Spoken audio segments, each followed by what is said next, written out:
Voilà, shalom, shalom. Shalom à tous. Nous venons encore avec une nouvelle vidéo pour traiter le sujet de l'infidélité. Voilà. Et le thème de notre message aujourd'hui dit ceci. Comment doit réagir un chrétien ou un conjoint qui a été, je vais dire quoi, blessé par l'infidélité? Comment est-ce qu'il doit réagir? Comment est-ce qu'il doit réagir?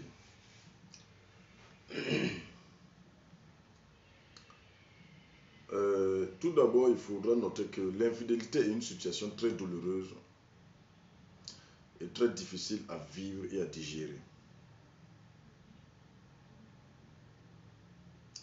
qui affecte toutes nos émotions et met fin à la foi et la confiance de notre partenaire. Après avoir appris cela, la réaction sera automatique. Ça va mettre fin à la foi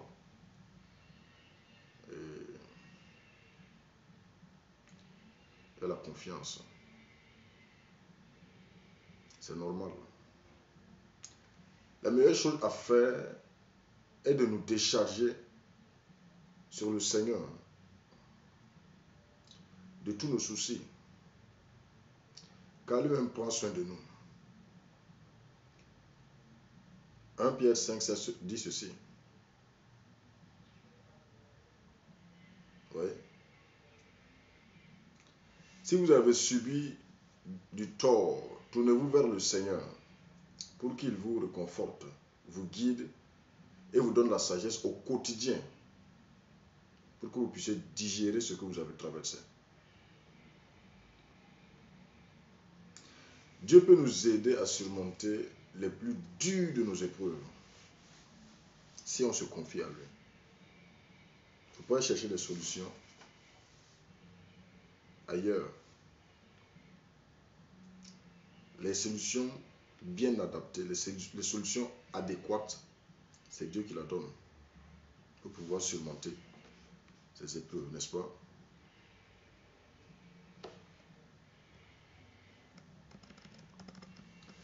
L'adultère est toujours condamné par Dieu.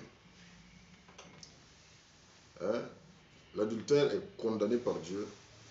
Et ceux qui se livrent à l'immoralité sexuelle et à l'adultère, Dieu les jugera. Hébreux 13, verset 4. La victime n'a pas besoin de se venger. Se venger. Et voilà. Vous n'avez pas besoin de vous venger vis-à-vis de celle avec qui votre conjoint est sorti. Vous n'avez pas besoin de vous venger, puisque Dieu va juger. Elle doit faire confiance à Dieu pour qu'il lui fasse justice. Pour que Dieu lui rende justice. Car il saura le faire mieux que nous. Dieu saura nous rendre justice mieux que nous. Dieu saura nous venger mieux que nous. Quand nous sommes trahis, nous devrons nous confier notre douleur à celui qui sait tout et la guérison de la manière appropriée sera notre partage. Quand tu es trahi par ton mari, tourne-toi vers le Seigneur. Confie ta douleur au Seigneur. Et la guérison viendra du Seigneur pour te guérir. Voilà. On aura vraiment beaucoup de points. Il faudra aussi vraiment prier. Demandez au Seigneur de vous guérir, de vous guider et de vous donner la sagesse. Priez pour vous-même Priez pour votre conjoint infidèle et pour toute autre personne impliquée. Demandez au Seigneur de diriger vos pensées, vos paroles et vos actes. N'oubliez pas aussi vos décisions.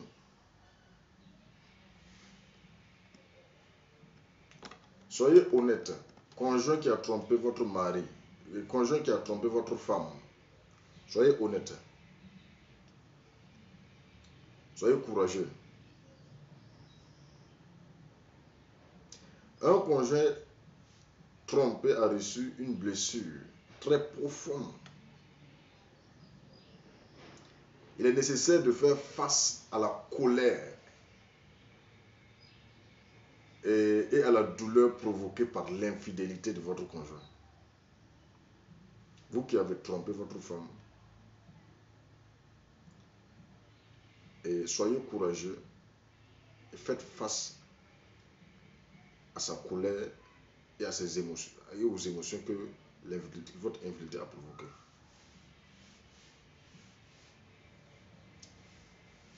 Exprimer ses émotions à Dieu peut être la première étape de la guérison. Vous pouvez lire Psaume 77, verset 1 et verset 2. Si nous lui confions nos émotions et nos besoins, nos blessures, il agira en nous pour nous permettre de tourner la page définitivement. Et aussi, il y a ce qu'on appelle les sages et aussi les pasteurs. Bon, enfin, les sages conseils des pasteurs, les anciens, les diacres aussi, peuvent aussi nous aider. On peut s'ouvrir à ces personnes.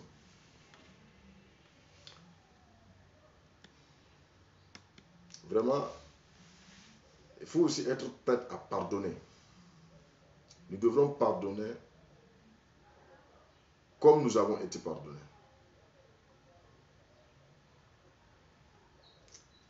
C'est quelque chose qui est dur à faire. Mais il faut le faire. Non pas à cause de votre conjoint, mais à cause de Christ qui vous a pardonné. Éphésiens 4, 32. Nous devrons être prêts à pardonner à qui que ce soit, même à notre conjoint infidèle. Et s'il vient vers nous dans un esprit de repentance sincère et confesse son péché, Matthieu 6, 14 dit ceci. Si vous pardonnez aux hommes leurs offenses, votre Père Céleste vous pardonnera aussi. Mais si vous ne pardonnez pas, vous ne serez pas pardonné aussi. Vous pouvez aussi voir le chapitre 18, le verset 23 jusqu'au 35. Aussi prendre Éphésiens 4, 31, 32. Je crois que Éphésiens 4, 31, 32 dit ceci. Renoncez aux mensonges et que chacun de vous parle selon la vérité à son prochain. Prenez aussi Colossiens 3, 13.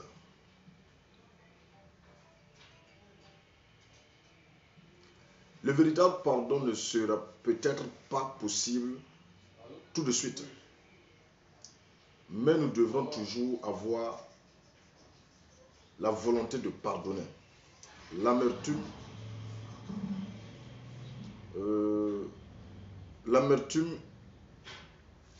je vais dire quoi?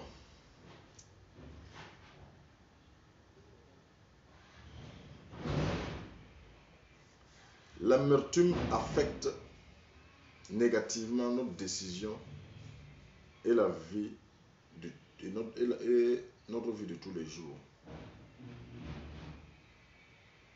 L'amertume affecte négativement. On ne peut pas se laisser vivre dans l'amertume parce qu'elle affecte négativement notre vie de tous les jours. Voilà. Un autre point aussi, Soyez sage dans vos décisions, dans votre langage.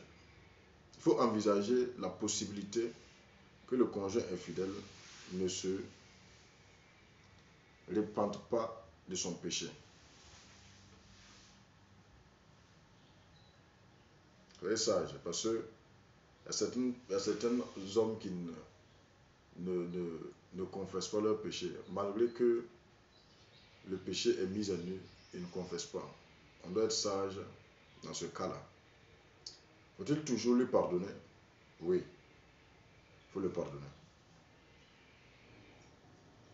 Pour répondre, il faut d'abord se souvenir de ce que le pardon n'est pas.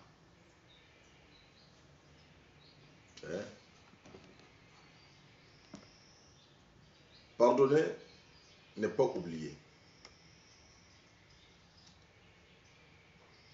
Nous ne devons pas oublier, mais faire face à ce qui s'est passé pour aller de l'avant. Qu'est-ce que je veux dire? En fait, qu'est-ce qui a amené votre conjoint à être infidèle? Puisque le mystère du foyer, du mariage, est que les deux sont incomplets. Et ils doivent se compléter dans le foyer. C'est pourquoi la Bible dit que l'homme quittera son père et sa mère et s'attachera à sa femme et les deux deviendront une seule chair. Ils vont se compléter de sorte que on ne voit plus une division. N'est-ce pas? Voilà. Donc, il faut travailler à savoir qu'est-ce qui a amené mon conjoint à sortir dehors. Qu'est-ce qui a amené monsieur à être infidèle? Et cela vous permettra de corriger le problème pour que ça ne se répète plus. Voilà. Le pardon n'élimine pas les conséquences. Le péché a des conséquences naturelles que nous continuons à subir, même si nous sommes pardonnés. Enfin, si on dépose des charbons de braise, si on dépose des charbons ardents, où vous marchez sans que ça ne vous brûle les pieds,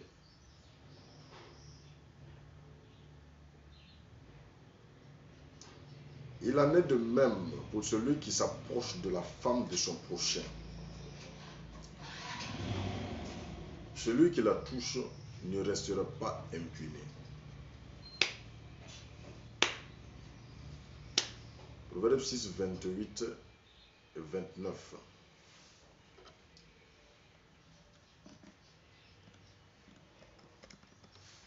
Vous savez, le pardon n'est pas un sentiment, c'est un choix, une transaction entre l'offenseur et l'offensé, qui peut ou non être accompagné de sentiments. Je le répète encore, le pardon n'est pas un sentiment, c'est un choix, une transaction entre l'offenseur et l'offensé, qui peut ou non être accompagné d'un sentiment. Le pardon n'est pas une affaire privée, un choix secret du cœur. Il implique au moins deux personnes. C'est pourquoi il exige la confession et la repentance.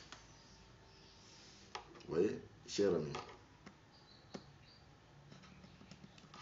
le pardon ne restaure pas automatiquement la confiance.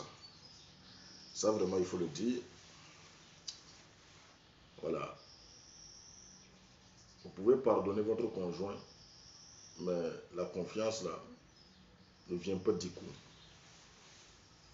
Il faut que, pour que votre conjointe ait confiance en vous, il faut vraiment faire des preuves. Je veux dire quoi? Il faut vraiment travailler à ça.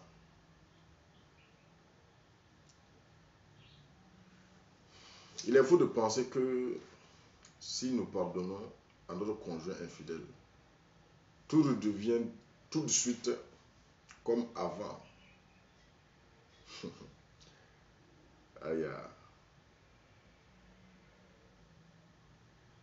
Les Saintes Écritures nous donnent bien des raisons de ne plus faire confiance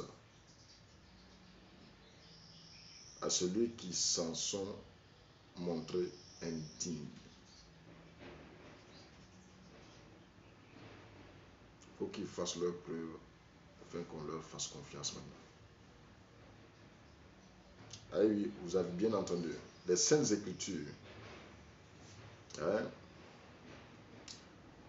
nous donnent bien des raisons de ne plus faire confiance à ceux qui se sont montrés indignes. Vous pouvez voir Luc 16, 10 jusqu'au verset 12. Maintenant, pour que notre conjointe ait confiance en nous, c'est tout un travail. Il faut reconstruire cette confiance. La confiance est toujours possible si nous travaillons à cela.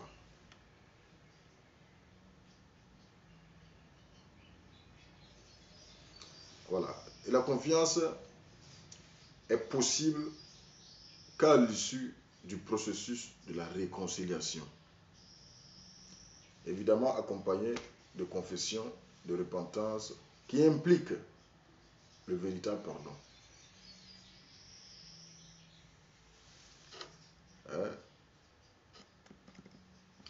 Il est très important aussi de comprendre la différence entre le pardon offert et le pardon reçu. L'attitude du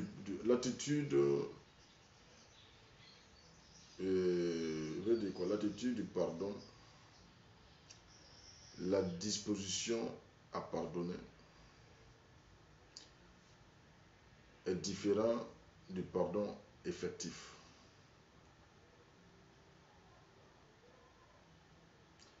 Oui.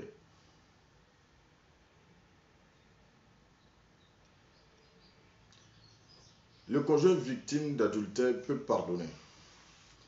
Mais pour que le pardon soit complet, le conjoint coupable doit reconnaître son besoin de pardon et recevoir le pardon pour rétablir leur relation. Monsieur, vous entendez? Vous êtes là en train de vous cacher.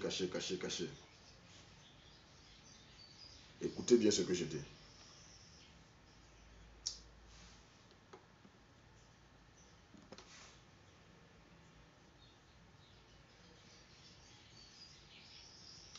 Voilà.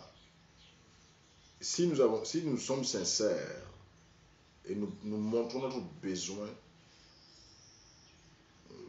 d'être pardonné, on recevra le pardon, non seulement de Dieu, et aussi de la part de notre conjoint.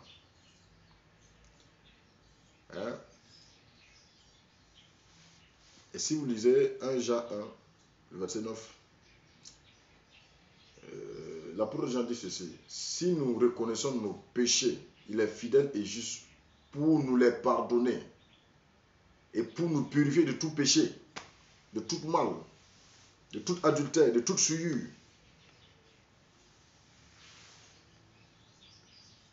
Dans un mariage en crise, les deux conjoints doivent demander à Dieu de leur montrer leur part de responsabilité et de leur liberté de poids et de leur culpabilité. Très important. À partir de là, ils seront libres de laisser leur conscience. Je veux dire quoi? À partir de là, ils seront libres, libérés.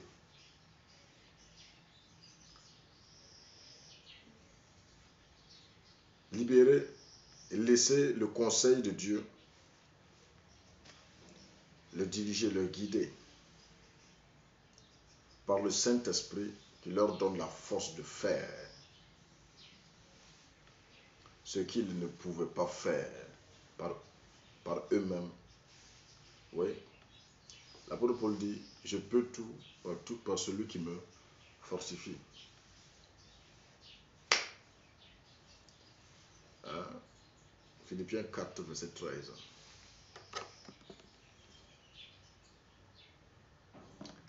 Avec Dieu, le pardon et la réconciliation sont possibles. Cela peut mettre du temps, mais nous devons faire tous les efforts possibles pour y parvenir. Matthieu 5, 23, 24. Quant à la décision de partir ou de rester, celui qui renvoie sa femme, sauf pour cause d'infidélité, et qui en épouse une autre, commet l'adultère. Matthieu 19, verset 9. Le conjoint innocent a de bonnes raisons de divorcer, mais Dieu préfère toujours le pardon et la réconciliation.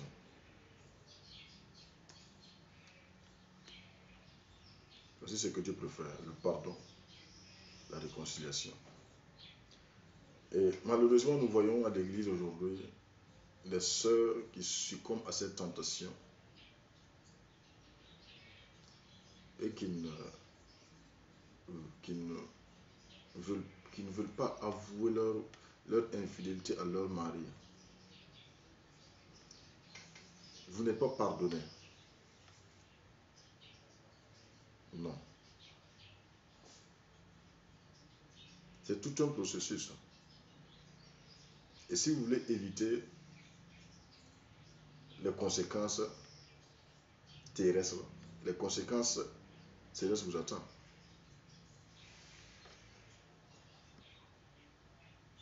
Donc on va s'arrêter là, mais je vais essayer de récapituler tout ce qu'on avait dit. Voilà. Un chrétien dont le conjoint a eu une relation, une liaison doit résister à la tentation de l'amertume. Hébreux 12, 15. Et se garder de rendre le mal pour le mal. 1 Pierre 3, 9. Nous devrons être prêts à pardonner et à aspirer sincèrement à la réconciliation, sans pour autant pardonner, sans repentance. Enfin, qu'est-ce que je veux dire?